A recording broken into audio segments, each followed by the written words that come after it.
Hola, muy buenas tardes, muy buenas noches, muy buenos días, donde quiera que usted se encuentre. El día de hoy tenemos un invitado muy especial, ya gracias a Dios y pues a su disponibilidad lo hemos tenido en algunas ocasiones en el canal. Y pues el día de hoy nos reúne a hablar de un tema que se llama la mujer y la reforma. Y tengo el gran honor y el gran reto, porque para mí siempre es un reto entrevistar a este hombre que es pues un hombre bastante ilustrado, que es un hombre obviamente que escribe como si fuera que todos los días se lavara los dientes, escribe todo el tiempo. Entonces, para mí es un honor tener al doctor César Vidal. Doctor César, bienvenido. Muy bien hallada, Eliana. Bueno, doctor César, pues para mí es un honor y es muy grato poder tener este espacio con usted para poder hablar, no creo que de su reciente libro, el de la mujer y la reforma es el último, o Es el penúltimo. Después el, de este apareció hace cosa de 1 o 2 meses otro libro que se titula Los primeros cristianos, que es sobre la historia del cristianismo en el siglo I. Un libro extenso de unas 500 páginas. de unas poquitas páginas? Sí, por ahí vi que tuvo una entrevista de ese libro con el pastor Willie Graham. Tuvieron una Sí, entrevista. sí, sí, con otras personas también, pero hubo una entrevista muy agradable de final de año con Willie Graham, sí. Sí, ya que el pastor siempre dice que uno de los hábitos que tiene es entrevistarlo a usted en Navidad. Eso Entonces, dice, sí. entonces me parece genial. Y bueno, a mí uno de los hábitos que tengo es entrevistarlo a usted para hablar con respecto al rol de la mujer, que me parece muy interesante. Y pues la verdad, este libro le venía diciendo antes de iniciar nuestra grabación que me pareció muy interesante porque para aquellas personas que quieren obtener el libro, pues viene en versión en español y si usted lo voltea y si está practicando el inglés, como es mi caso, entonces viene en versión inglés. Entonces le recomiendo que primero se lea el capítulo en inglés, trate de desmenuzar la información que tiene ahí y luego vaya a un capítulo en español para ver cómo se está afianzando en inglés y yo sé que este va a ser un gran elemento. Bueno, doctor César, este libro al inicio es muy claro diciendo que pues hoy en día el tema de la mujer pues se está llevando con distintos aspectos de ideas de pronto donde cambien el rol de la mujer y bueno, y es un tema muy sonado, ¿sí? El objetivo realmente pues de su libro, usted lo plasma, es que pues no ir como con base en esa misma corriente y con base en esas mismas ideas, sino que el tema de la mujer es un tema pues que siempre ha sido importante independientemente que hoy en día hayan olas o ideas feministas un poco pues ya radicales. Y yo quisiera preguntarle, bueno, ¿cuál fue la intención o por qué este libro? Bueno, vamos a ver. Este libro surge realmente de un libro anterior que se publicó en el año 2016 y que se titula El legado de la Reforma. Fue un libro que se escribió para poder mostrar en ese quinto centenario de la Reforma en qué medida la Reforma había cambiado la sociedad. Y en ese libro del legado de la Reforma había un capítulo sobre la mujer, pero que lógicamente era solo un capítulo. Y a mí me daba pena que al final un tema tan importante como era el de cómo la reforma había cambiado la consideración de la mujer y la vida de la mujer, y además lo había hecho luchando contra siglos terribles a sus espaldas, quedara simplemente limitado ese capítulo. Y prácticamente desde que se publicó El legado de la reforma, la idea fue poder escribir un libro dedicado única y exclusivamente a la mujer y a la reforma. Excelente, excelente, doctor. Precisamente ese libro estoy mirando aquí en mi biblioteca y por ahí lo tengo, el legado de la reforma. Y sí, pues es un libro bastante extenso, también el libro del legado de la reforma. Y pues obviamente es muy importante poder profundizar en esa perspectiva, ¿sí? En esa visión con respecto a lo que la sociedad ha tenido con respecto al rol de la mujer y obviamente a la mujer frente a su género, frente a su sexo, ¿sí? Y esto es algo que me causa mucha curiosidad frente a toda la información o todo la experiencia que usted tiene observando la historia frente a cómo era percibida la mujer antes de la reforma, ¿sí? Y podemos encontrar, pues obviamente que hay una perspectiva muy distinta a lo que sucedió con la reforma. ¿Qué me puede compartir usted? Vamos a ver, este es un proceso histórico largo, voy a intentar resumirlo. En el mundo en el que nace Jesús, la cultura que existe es la cultura clásica, la cultura grecorromana. La cultura grecorromana es una cultura maravillosa desde muchos puntos de vista, es decir, llegó a unas cumbres artísticas a las que no hemos llegado después, por ejemplo, en escultura, tuvo manifestaciones literarias extraordinarias, consiguió unir consiguió unir 3 continentes, por ejemplo, con un sistema de calzadas o de carreteras, tenía aspectos extraordinariamente positivos, pero con una limitación. Para que tú pudieras disfrutar de esa maravillosa cultura, era necesario que fueras hombre, que fueras libre y que estuvieras sano. Si tú eras mujer, si eras un esclavo o eras una persona enferma, entonces las perspectivas eran muy duras. Esto llegaba hasta el punto de que, por ejemplo, en torno al 98% de las familias romanas no llegaban a tener una segunda hija. Si nacía una segunda hija, directamente la mataban o la abandonaban. A veces la tiraban simplemente por la alcantarilla y en ese sentido yo menciono en el libro cómo hay ciudades del antiguo Imperio Romano cuyas alcantarillas están llenas de cadáveres de niños que, por supuesto, en su mayoría eran niñas. Esto era algo habitual.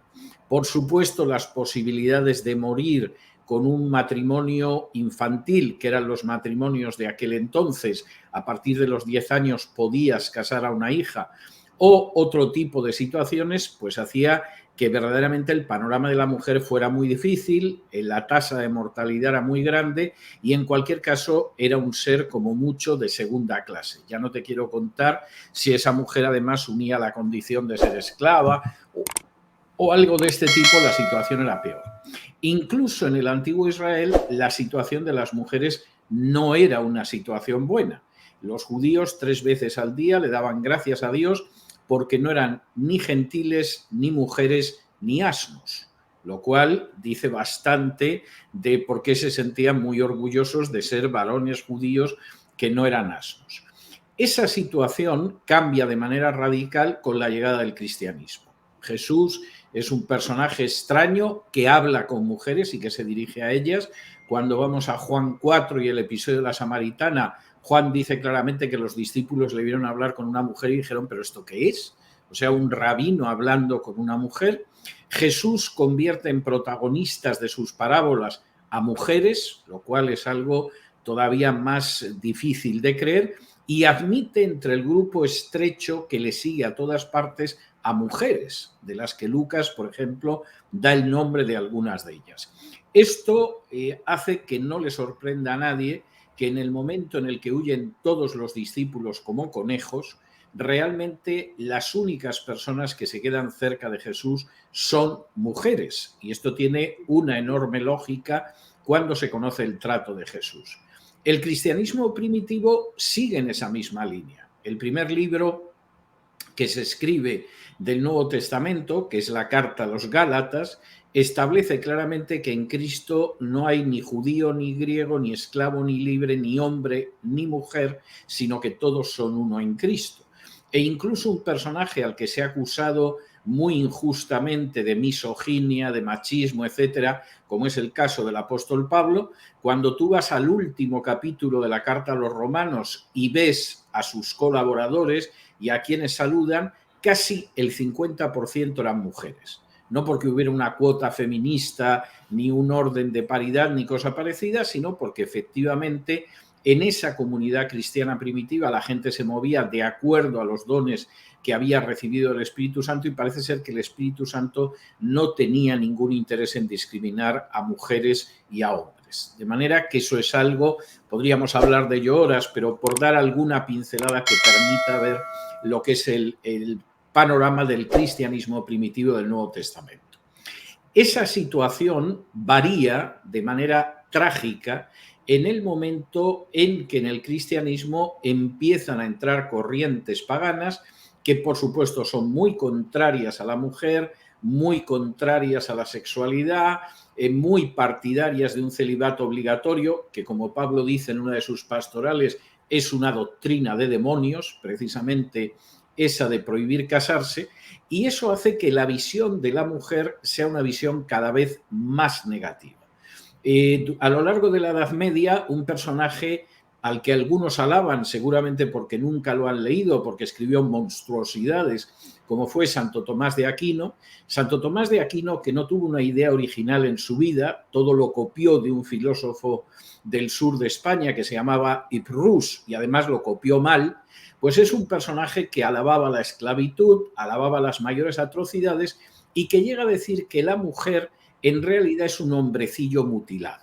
Es decir, si tú ves a un hombre y una mujer, pues te das cuenta que hay una parte del hombre que le falta a la mujer, no voy a entrar en detalles, con lo cual Santo Tomás de Aquino, asno increíble, verdaderamente un asno y un plagiario, pues lo único que hizo fue decir que, bueno, que la mujer era un hombrecillo imperfecto.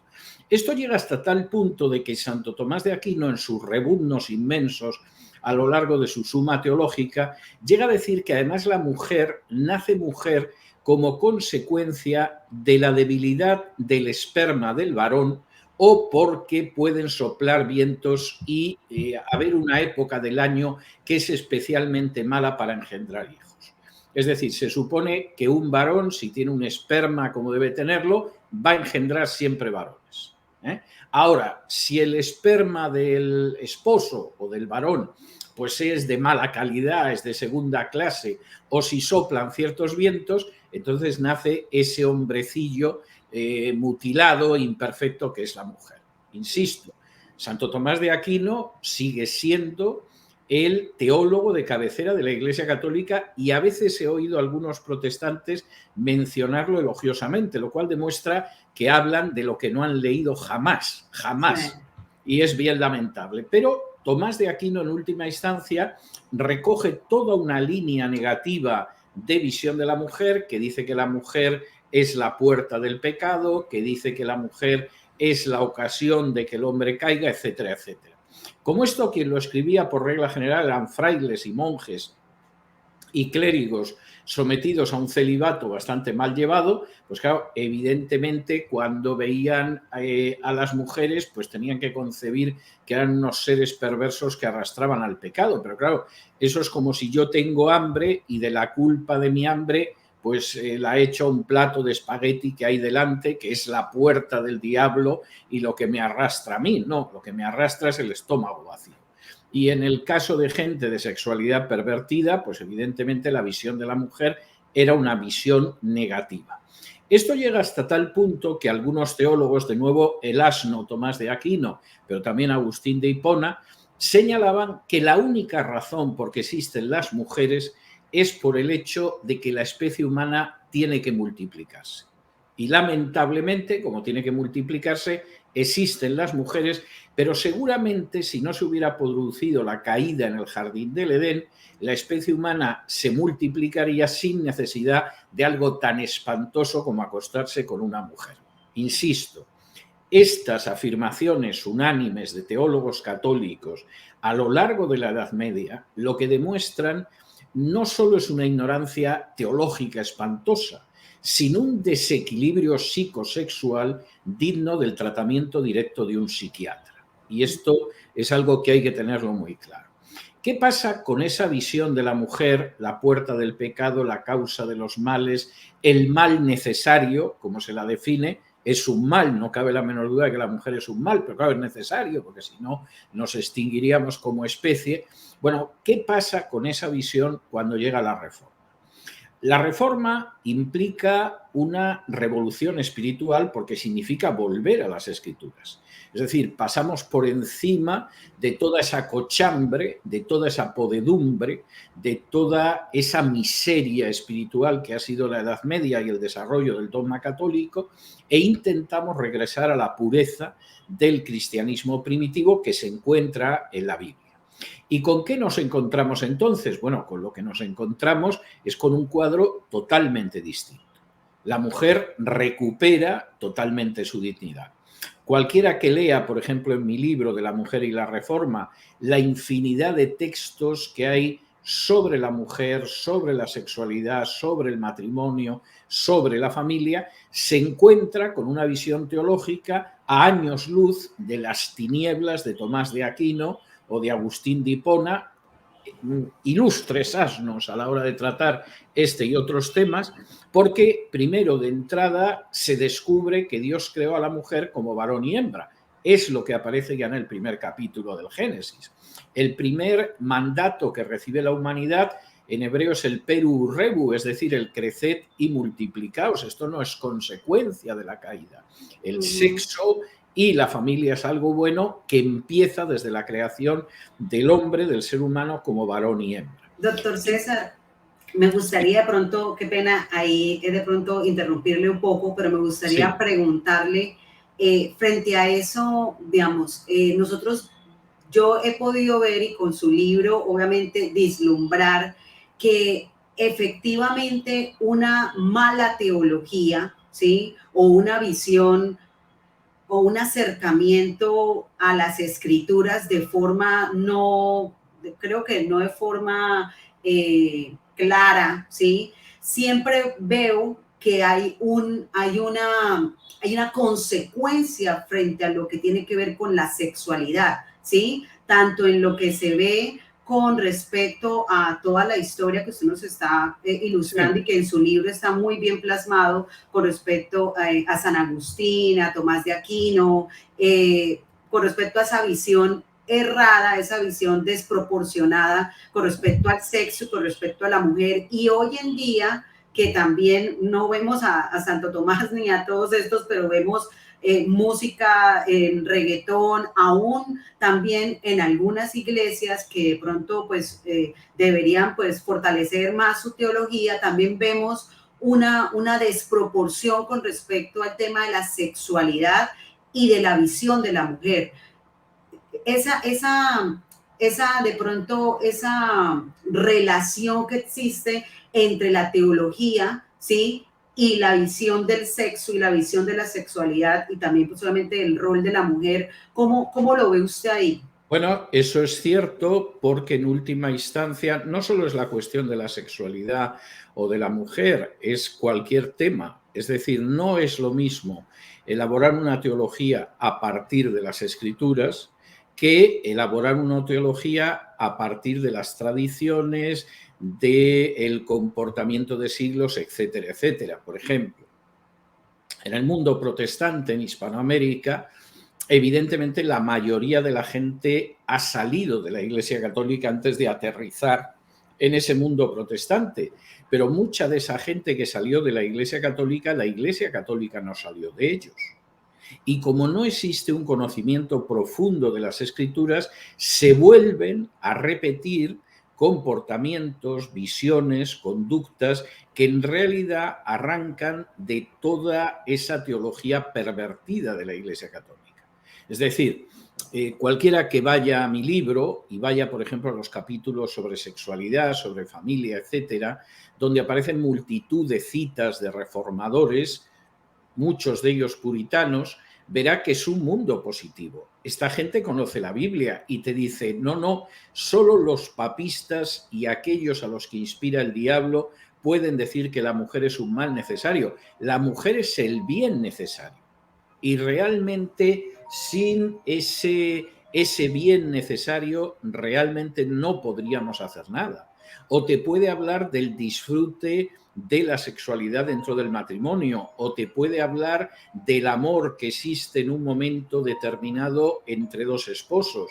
O sea, todo eso son cuestiones que existen, pero que obviamente para aquellos que no han salido en última instancia no han salido en ese momento de lo que es el pensamiento católico, aunque hayan ido a parar a una iglesia evangélica, pues evidentemente para la gente que está en esa situación, desde luego sin ningún género de dudas, se vuelven a repetir los mismos disparates, los mismos errores, los mismos vicios teológicos que se han repetido durante siglos. Y con esto, doctor César, también hay un gran reto porque la iglesia, pues yo desde niña pues siempre he estado en un corte evangélico, pero la iglesia también de corte evangélico pues tiene grandes retos porque, por ejemplo, no, pues de niña no he visto o no había visto que se profundizara con respecto al tema de la sexualidad. También, pues obviamente era vista como algo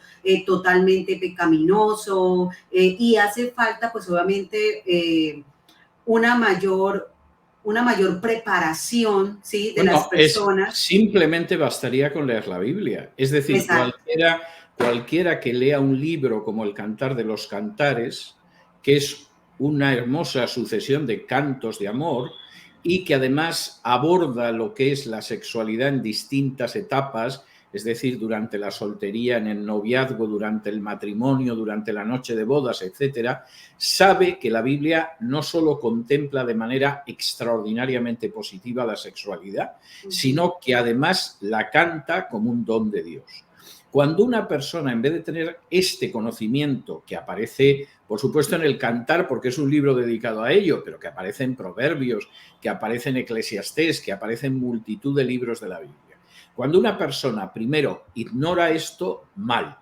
Pero segundo, cuando además depende de los prejuicios y de las enseñanzas pervertidas de la Iglesia Católica al respecto, porque nunca aprendió otra cosa y sí abandonó la Iglesia Católica y, por ejemplo, ya no es un idólatra que rinde culto a las imágenes, pero su visión de la mujer sigue siendo la misma visión antibíblica, su visión de la sexualidad sigue siendo la misma visión antibíblica, pues evidentemente esto es terrible y esto puede causar muchísimo daño. Y de ahí la importancia de que en el caso de la Reforma se regresara a la Biblia, porque eso significó que se le devolvió la dignidad a la mujer, que se concibió la familia como tenía que ser la familia según un modelo bíblico. Hay muchos modelos por ahí que se presentan como bíblicos y que poco o nada tienen que ver con la enseñanza de la Biblia sobre lo que es una familia y que, por supuesto, implicó también una visión de la sexualidad tal y como aparece en la Biblia. Y lamentablemente eso en muchos casos tampoco existe. Esa gente, insisto, salió de la Iglesia Católica, pero la Iglesia Católica no salió totalmente de ellos. Exacto, sí, señor. Y a mí me parece pues muy interesante en su libro y como usted muy bien lo decía, ahora que yo lo abordé con esa pregunta de pues esa relación entre una mala teología con respecto a la visión del rol de la mujer, de la sexualidad y de la familia, también usted deja muy claro en su libro con respecto al rol de la mujer en el arte, en el trabajo, ¿sí? Claro, claro, esto es enormemente importante también porque en el momento en el que uno recupera la visión bíblica de la mujer, pues uno se encuentra con un Lutero que de pronto puede escribir diciendo que esa mujer que se ocupa de las tareas de la casa, que muchos consideran que son cosa de poca importancia, es una mujer que está rindiendo un servicio a Dios que es muy superior pues al de las monjas, al de los clérigos, etcétera, etcétera. Es decir, por ejemplo, el ama de casa es un personaje muy mal visto tanto si la sociedad es machista como si es feminista. Si la sociedad es machista es la pobre tonta que tiene que hacer esto que al final no sirve para otra cosa y más vale que lo haga bien. Y si es feminista es la pobre estúpida que no es consciente de que no tendría que estar atendiendo a su marido y a sus hijos. Se mire del ángulo que se mire, queda mal.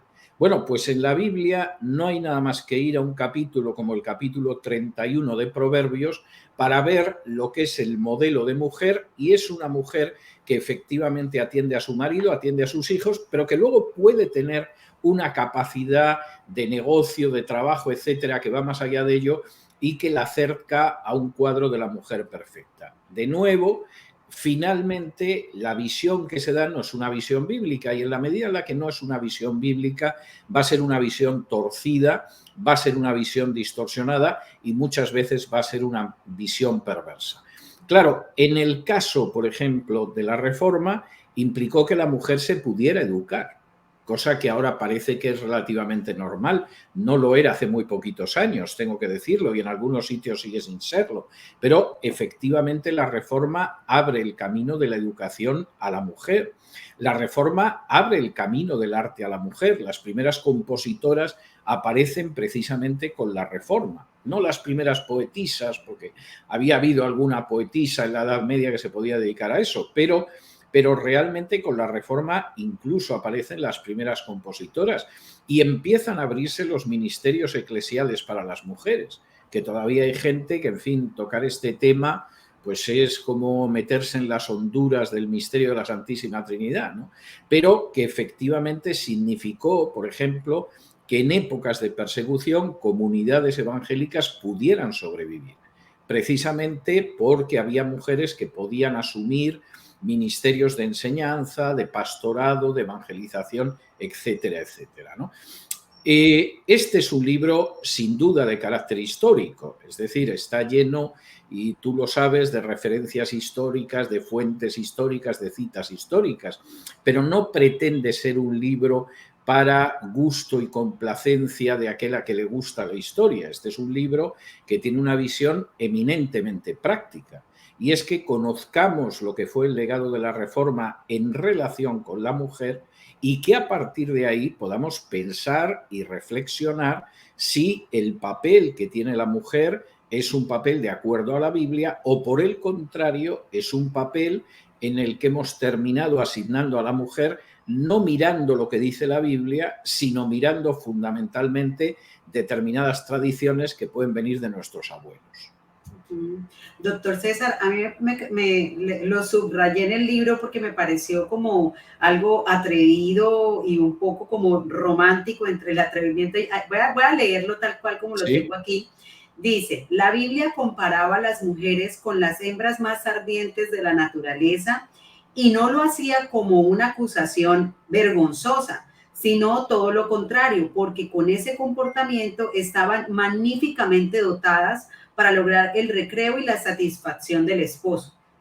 Yo dije, bueno, pero esa cita no es mía, esa cita es de un teólogo puritano exactamente del siglo XVII, que él menciona, bueno, ¿por qué en la Biblia se compara a veces a la esposa con la cierva? Porque con la cierva y no con otro animal, ¿no? Una ternera, por caso.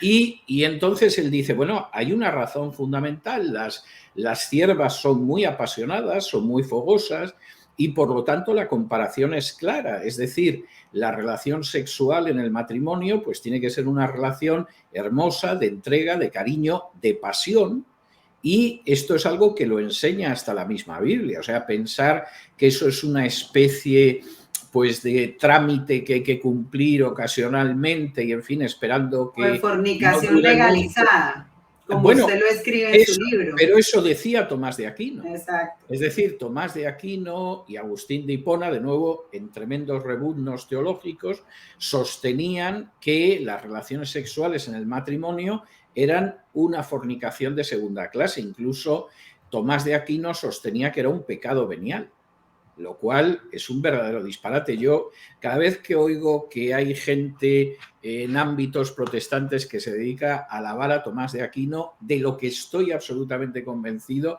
es de que no lo han leído jamás. Han leído alguna cosa en algún prontuario católico y se lo han creído, pero no han leído jamás la Suma Teológica, porque verdaderamente la Suma Teológica es un libro...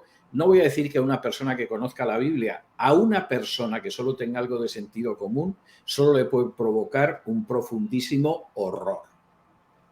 Total. total. Doctor César, ya para terminar, frente a entre este espacio, eh, ¿cuál ve usted que de pronto es uno de los retos que tiene la mujer hoy con todas estas ideas feministas, ¿sí? Que se van pues obviamente a un extremo? Yo creo que aquí el tema también a veces es de extremos, tanto el extremo, bueno, de Sí. extremos obviamente porque la Biblia es la palabra de Dios primero que todo, y Dios, a diferencia de nosotros, pues es estable, es decir, es inmutable, ¿sí? Nosotros somos los cambiantes, nosotros somos los que las emociones nos llevan para un lado y para el otro. Pero vemos como ese desequilibrio y ahora pues obviamente, tanto como usted lo mencionaba, en el machismo se ve obviamente que la mujer como la relegada, la que, mejor dicho, antes es un poquito mejor que los animales, y ahora en toda la idea feminista actual, pues la mujer está por encima del hombre, ¿sí? La mujer, pues obviamente en algunos espacios, por ejemplo, en el cual pues yo he estado y los he escuchado, prácticamente la mujer está sin pecado, ¿sí? Es decir, el feminismo lleva a la mujer a que pues la mujer es la mejor, la mujer es esto, aquí el violento es el hombre es el que, sí, la mujer es la pobre víctima del hombre, ¿sí? Y bueno, históricamente pues nosotros podemos decir que sí, hay parte de eso cierto, pero cuando nos vamos ya a ese extremo de que pues la mujer, entonces prácticamente la mujer no hace nada, la mujer es digamos, la mujer es prácticamente la Inmaculada al mismo nivel de María, ¿sí? En el sentido católico, ¿no? En el sentido católico. Entonces, ¿usted cómo ve estas ideas frente al feminismo actual con respecto a ese ejercicio de la mujer? Bueno, no cabe la menor duda de que estamos viviendo un golpe de péndulo, ¿no? Y entonces hemos pasado de la mujer como puerta del diablo o puerta del infierno a la mujer como ser que no hace absolutamente nada mal, porque en realidad el gran problema de la especie humana es precisamente el varón. Algunas feministas te dirían que el varón ni siquiera es un mal necesario, porque en última instancia la única forma natural de sexo es el lesbianismo, el sexo entre mujeres, y ya hemos terminado de cerrar el círculo, ¿no? Generalmente los teólogos más machistas no pensaron que había que excluir a la mujer hasta ese punto, o sea, eran conscientes de que eso ya era llevar las cosas muy lejos y no se les ocurrió pensar que las relaciones sexuales tenían que limitarse a los hombres. Pero entre un sector del feminismo también. Bueno, evidentemente es una visión tan perversa y tan carente como la otra versión, solo que en la otra dirección. En última instancia, lo que nos enseña, no voy a decir solo la Biblia, sino también el sentido común, es que los hombres y las mujeres son diferentes, lo cual no quiere decir que no tengan los mismos derechos, pero tenemos una naturaleza distinta, porque no se puede negar que biológicamente somos distintos y que estamos hasta determinados por hormonas distintas, pero esto, en lugar de ser malo, es muy bueno. De hecho, el hombre es creado por Dios como varón y hembra porque eso permite la complementariedad entre sexos, y frente a la idea del enfrentamiento, de la guerra entre sexos, lo que aparece en la escritura es la posibilidad de que un hombre y una mujer se amen, de que efectivamente unan sus vidas y de que complementen el uno con la otra precisamente aquellas carencias que tienen. Y en ese sentido, la pareja es algo no solamente creado por Dios, sino enormemente necesario. La gente que no tiene esa vivencia matrimonial, pues bueno, es gente que en algunos casos excepcionales puede que lo lleve muy bien, pero por regla general hay que decir que no saben realmente la dimensión que están viviendo, porque como también veían muy bien esos autores que yo cito en el libro de la mujer y la reforma, pues finalmente solo cuando estás con una mujer o solo cuando estás con un hombre eres consciente de lo que te falta y eres consciente de lo que tú complementas a la otra persona y la otra persona te complementa a ti. Ir en lugar de eso a una guerra de sexos, pues evidentemente es algo desastroso. Y yo que tengo amigas feministas sobre las que han ido pasando los años, es decir, eran muy radicales cuando eran chicas de 19, ya chicas de 20 y tantos, señoras de 30 y algo, pero de pronto llegan a una edad en la que en un momento de franqueza, a veces con alguna copa de más, te confiesan que han destrozado su vida. O sea, que la orientación que han tenido es un desastre y que esto no puede ser. Y cuando tú le dices, bueno, ¿y entonces por qué sigues guiando a mujeres más jóvenes en esa dirección? Pues bueno, te tienen que reconocer que es un poco por no reconocer que han destrozado su vida, ¿no? Y como no he destrozado mi vida, voy a ver cuántas vidas más de mujeres desorientadas destrozo, ¿no? Y eso es enormemente triste. Esa es una gran realidad. Sí, bastante triste esa situación, doctor César, porque pues realmente yo personalmente creo que la mujer hoy en día se ha tomado, aún dentro de la misma iglesia cristiana, ha tomado algunos sorbos de ese jugo del feminismo y no ha sido bueno, no ha sido bueno para la familia, no ha sido bueno también para aterrizar la expectativa del matrimonio, ¿sí? Porque a veces, como usted muy bien lo decía, creemos que, bueno, sí, digamos, somos iguales en tanto derechos y todo esto, y la Biblia nos habla de esa misma igualdad entre hombre y mujer, pero también habla de la forma distinta aún de cómo fuimos creados por Dios, ¿sí? Y la ciencia, también precisamente yo en mi canal tengo, precisamente ahorita estamos como una temporada de mentiras acerca del sexo y una de esas temporadas es la ciencia del sexo. Y vemos cómo los hombres y las mujeres, aunque parecieran que fueran anatómicamente diferentes y que fuera lo único radical que se viera, la ciencia ha mostrado que somos tan diferentes aún como sentimos y como pensamos, ¿sí? Como interactuamos. Entonces, realmente nosotros, pues, desconocer de eso que no es malo, ser distinto al otro, como usted muy bien lo decía, es complementario, porque pues obviamente el compañerismo a lo que nos lleva al matrimonio, pues es fundamental, es necesario. La misma Biblia dice, no es bueno que el hombre esté solo, aunque pues obviamente hay casos en donde existen tanto hombres y mujeres en la historia del cristianismo que pues por una u otra razón, por don de continencia, por lo que fuera, de parte de Dios, pues anduvieron solos, pero la gran mayoría de la historia, tanto bíblica y pues de los primeros cristianos, como usted lo mencionaba, por ejemplo, los apóstoles, pues eran hombres que tenían sus esposas, ¿sí? Exactamente, exactamente. La única excepción es Pablo, y el propio Pablo en la primera carta a los Corintios, capítulos 9 y 10, deja establecido que él es la excepción, es decir, el resto de los apóstoles son personas casadas. Exacto, sí, señor. Y en esa diferencia, pues obviamente es necesario complementarnos y entender esa diferencia, porque, por ejemplo, yo he visto a veces información y que, como le digo, aún siendo cristiana, un tiempo anterior, me tomé alguno de esos sorbos del jugo del feminismo y realmente es prácticamente como que si el hombre te ignora o si te ignora, eso es violencia de género, ¿sí? Eso es violencia. Cuando pues lo que se ve es que los hombres en muchas ocasiones, por no decir que en la mayoría de las ocasiones, huyen del conflicto, digamos, les cuesta expresar sus emociones. Suele ser bastante habitual, ¿eh?